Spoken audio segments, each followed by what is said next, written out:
Here's a prompt a lot of us have written. Read the whole repository, understand how everything works, add validation to search, improve the architecture, and update all the tests and docs while you're at it. So the assistant does exactly that. It opens 40 files. The context window fills up.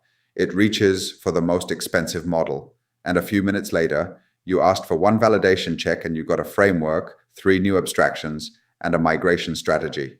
The model wasn't the problem. The setup was. No map of the repo, no memory, vague instructions, and far too much irrelevant context. So let's fix the setup. Think of it as 3 kinds of knowledge.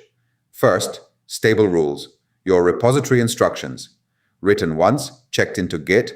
Second, repeated work, the prompts, agents, and skills you reuse. And third, repository knowledge, a short, curated memory, plus a light graph of how the code connects. Those 3 feed a simple pipeline, focused context, the right model, a minimal change rule we'll call ponytail, implement, validate, and remember what you learned. The point is simple. The team stops explaining the same repository over and over.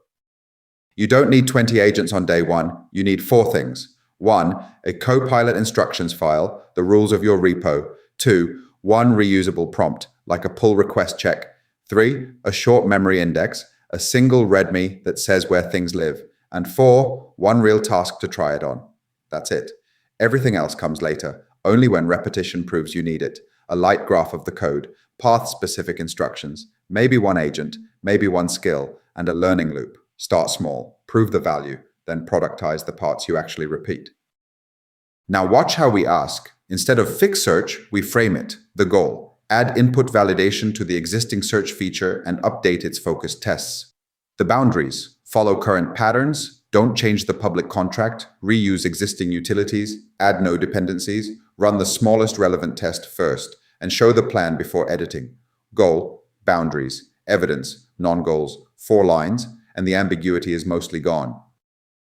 Here's what those repository instructions look like. Read the memory index before searching the whole codebase. Follow existing patterns, keep changes focused, never commit secrets, and run the smallest relevant validation first. Nothing exotic. These are just the things you'd otherwise repeat in every single prompt. Write them once, version, control them, and every session starts already knowing them. Next, a short memory, not a transcript, a curated index, verified routes, search lives here. Commands. This is how you run its tests. Guardrails. The search contract is used by other teams, so don't rename its fields. And a note on existing patterns. What belongs here is small and verified. Routes, commands, owners, blockers, guardrails, status. What doesn't belong? Raw transcripts, guesses, secrets, and one-off terminal output. If it isn't verified, it doesn't go in.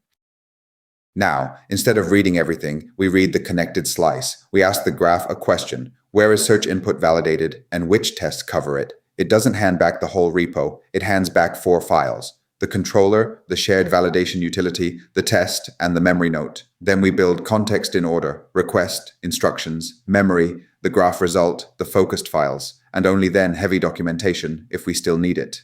Read the repository becomes read the connected slice. Here's where the money actually goes. Think in 3 bands. The volume band is cheap and fast, good for small, bounded mechanical work. The daily band is your workhorse. Normal features, tests, everyday debugging, and the complexity band is expensive. Architecture, hard investigations, critical review. Look at the spread. The cheapest output is a few dollars per million tokens. The top of the range is 50. That's more than 10 times. So the rule is this: use the expensive model to remove ambiguity once. Then use the efficient model to execute the approved work. Prices and availability change, so we keep them in one file with a last verified date.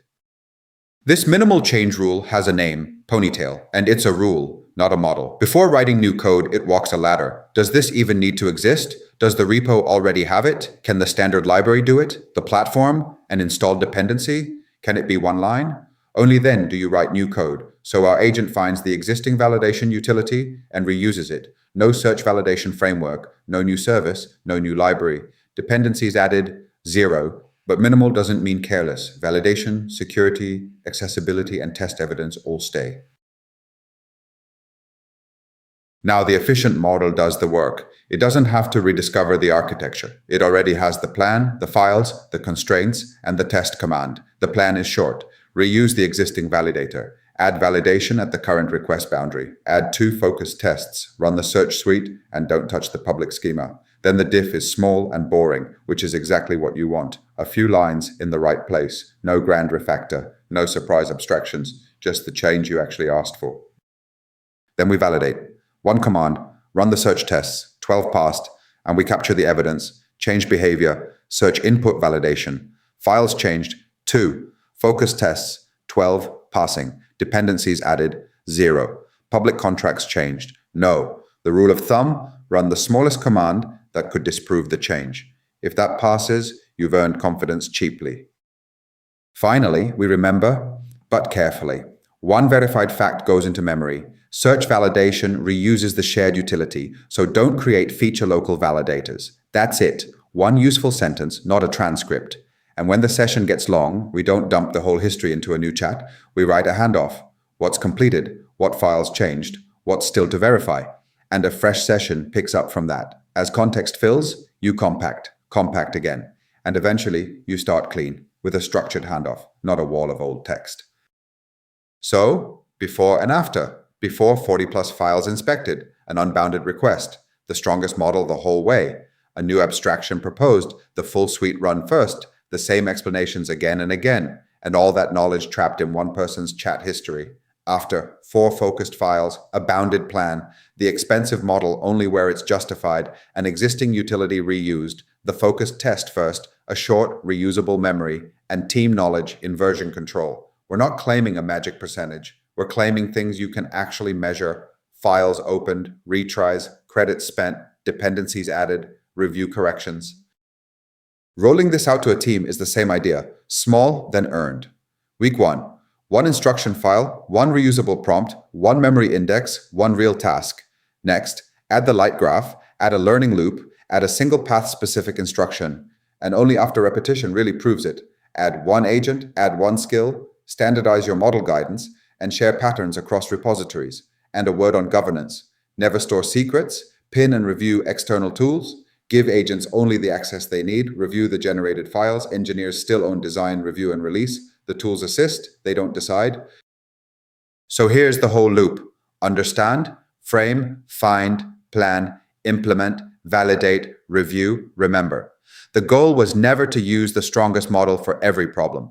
The goal is to give every model the structure it needs to work correctly. Start with 1 instruction file, 1 prompt, 1 memory index, and 1 real task. That's the whole beginning.